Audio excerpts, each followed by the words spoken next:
Now, the fire is bigger than Paris. More than 16,000 hectares burnt. One woman has been killed and 3 other people are missing. And over 2,000 firefighters are battling the fire in the south of France that's been declared by France's Prime Minister as a disaster on an unprecedented scale. The fire is still progressing, although experts say burning with rather less intensity than before.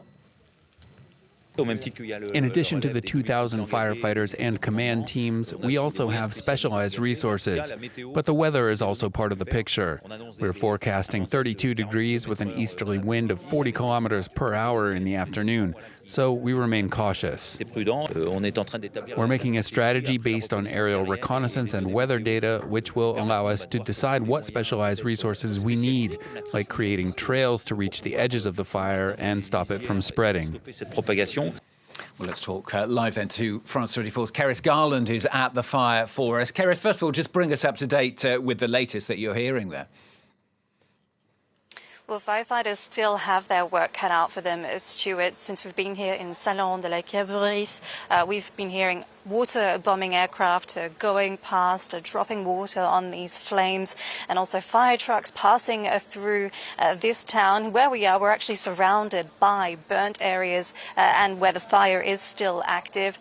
There's a thick smell of smoke in the air. You can't forget for any second that we are in the middle of a fire zone. But we have seen more favourable firefighting conditions overnight into this Thursday with humidity and no wind. But firefighters do say, look, we need to be vigilant here because we are expecting the wind to pick up again from the east, though it is hoped that it will still bring some humidity with it from the sea. But for firefighters, the priority now is to try to contain this fire. But we spoke to a few firefighters here, some of them who've been in the job for decades, and they did say that this fire is absolutely gigantic. And even if they have worked on huge fires before, this one is very particular, notably because of the speed at which it progressed. It was nearly 30 kilometers in the space of 24 hours that it traveled. That's 5 or 6 kilometers per hour, and they were trying to get across to us the message that, you know, that's a very brisk walk, if not faster. So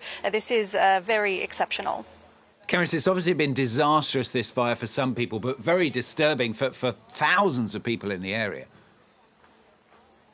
That's right, Stuart. So where I am now is actually where that woman that you talked about died. A 65-year-old woman died. An investigation is being opened into the exact circumstances of her death. But we spoke a little earlier to the mayor of this town, Xavier de Volontat. He told us that people here are still in shock. But obviously, people are trying to rally to help each other out, and that this morning at 7 a.m., people were rather optimistic after having seen, more favourable conditions. It was still cool back then, but he said now things are starting to heat up again, and it reminds us that this is not over. We need to stay vigilant. And we spoke to a few residents as well. While one of them was more optimistic, that was earlier on this morning when it was cooler, another man said that he was very scared. He's actually from a village next to this one, and he said on Wednesday the flames reached very close to his house, and he wasn't sure if he would have to evacuate or not. And there is still some sort of confusion. He was at the pharmacy wondering if it was going to be open, if he'd be able to buy his medicine. In the end it did, but people are adapting to the conditions as they move. But what the mayor did say and underline to us, it's that in these small towns like this, in rural France, this is where we really see people rally together and show some solidarity. Carys, thanks very much. Carys Garland there joining us from the scene of that fire in the south of France.